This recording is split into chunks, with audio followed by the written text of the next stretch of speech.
तक मुसलमान मस्जिद नबवी शरीफ के अहाते में खड़ा होकर अपनी आंखों देखा वाकया यूं बयान करता है।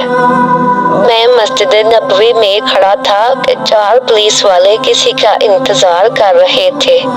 थोड़ी देर बाद एक शख्स नमूदार हुआ जिसे पुलिस वालों ने फौरन काबू कर लिया, उसके हाथ बांध दिए। नौजवान ने पुलिस वालों से कहा, मुझे दुआ करने दो, मेरी बात सुनो, मैं कुछ चोर या भिखारी नहीं हूँ। फिर वो चीखने लगा और मैंने उसे गौर से देखा तो मुझे लगा कि मैं उसे जानता हूँ।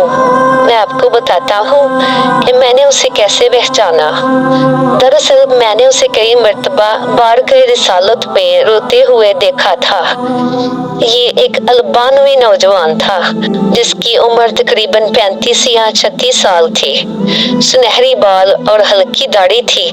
मैंने पुलिस वालों से कहा कि इसका कोई जुर्म नहीं है, तो आप लोग उसे क्यों पकड़ रहे हैं? पुलिस वालों ने जवाब दिया कि ये शख्स मदीना शरीफ में गुज़िश्ता 6 साल से गैर कानूनी तौर पर मुकीम है और हम उसे वापस उसके मुल्क भेजना चाहते हैं, लेकिन ये हर बार रोज़ा रसूल सल्लल्लाहु अलैहि वसल्लम में पनाह ले लेता है और हम इसे वहां से गिरफ्तार नहीं करना चाहते। मैंने पूछा कि अब आप इसके साथ क्या करेंगे? उन्होंने कहा कि ये हम इसे जहाज में बिठाकर अल्बानिया वापस भेज देंगे। नौजवान मुसलसल रोते हुए कह रहा था, अगर तुम मुझे छोड़ दोगे तो क्या हो जाएगा? मैं कोई चोर नहीं हूँ, मैं किसी से भीख नहीं मांगता, मैं तो सिर्फ मोहब्बत रसूल सल्लल्लाहु अलैहि वसल्लम में यहाँ रह रहा हूँ। पुलिस वालों ने कहा कि ये जायज नहीं है। नौजवान ने कहा, मुझे थोड़ी देर रसूलुल्लाह सल्लल्लाहु अलैहि वसल्लम से बात करने दो। फिर उसने गुंबदे हिजरा की तरफ मुंह किया और दुआ मांगने लगा। मैंने अरबी में उसकी बात समझ ली। वो कह रहा था, या रसूलुल्लाह सल्लल्लाहु अलैहि वसल्लम, क्या हमने एक वादा नहीं किया था? क्या मैंने अपने वालिदैन को नहीं छोड़ा? क्या मैंने अपनी दुकान घर बार नहीं छोड़ा? और क्या ये अहद नहीं किया था कि मैं आपके जवारे रहमत में रहूंगा? हुजूर, अब ये लोग मुझे यहाँ से निकालना चाहते हैं। या रसूलुल्लाह सल्लल्लाहु अलैहि वसल्लम, आप मुदाखलत क्यों नहीं फरमाते? इतने में नौजवान बेहाल होकर जमीन पर गिर गया तो पुलिस वालों ने उसे ढीला छोड़ दिया। एक पुलिस वाले ने उसे ठुड्डा मारकर कहा, उठ धोखेबाज, लेकिन नौजवान ने कोई हरकत नहीं की।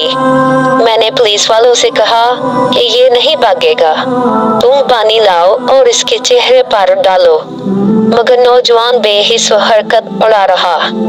एक पुलिस वाले ने कहा, कहीं ये मर तो नहीं गया? फिर उन्होंने उसकी नब्ज चेक की और बताया कि उसे मरे हुए 15 मिनट गुजर चुके हैं। पुलिस वाले जो अभी तक उसे काबू कर रहे थे अब मुजरिमों की तरह नीचे बैठ गए और रोने लगे। एक पुलिस वाला दोनों हाथों से अपने जानू पीटते हुए कह रहा था, हाय हमारे हाथ क्यों ना टूट गए, काश हमें मालूम होता कि इसे रसूलुल्लाह सल्लल्लाहु अलैहि वसल्लम से इतनी शदीद मोहब्बत है। इसके बाद एम्बुलेंस वालों ने नौजवान की लाश को जन्नतुल बकी की तरफ ले जाया। गुस्ल के वक्त मैं भी वहाँ मौजूद था और कह रहा था कि मुझे भी इसकी चारपाई उठाने दो। जब जनाजा तैयार होकर नमाज के लिए जाने लगा तो पुलिस वालों ने मुझे कहा, हमने जितना गुनाह किया है वो काफी है, इसे हम ही उठाएंगे, शायद इसी तरह हमें आखिरत में कुछ रियायत मिल जाए। मेरे सामने ही वो नौजवान बार बार कहता था, या रसूलुल्लाह सल्लल्लाहु अलैहि वसल्लम, आप मुदाखलत क्यों नहीं फरमाते?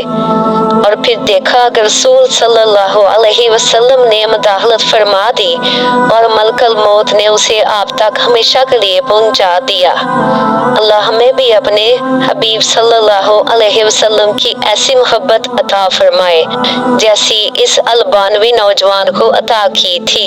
आमीन। माशाअल्लाह, ये वाकया मोहब्बत रसूल सल्लल्लाहु अलैहि वसल्लम की एक आला मिसाल पेश करता है जो एक मोमिन के दिल में बसने वाली सच्ची मोहब्बत और जज्बे को जाहिर करता है। اللہ تعالیٰ اس البانوی نوجوان کی مغفرت فرمائے اور ہمیں بھی اپنے پیارے حبیب صلی اللہ علیہ وسلم کی محبت میں زندگی بسر کرنے کی توفیق عطا فرمائے، آمین۔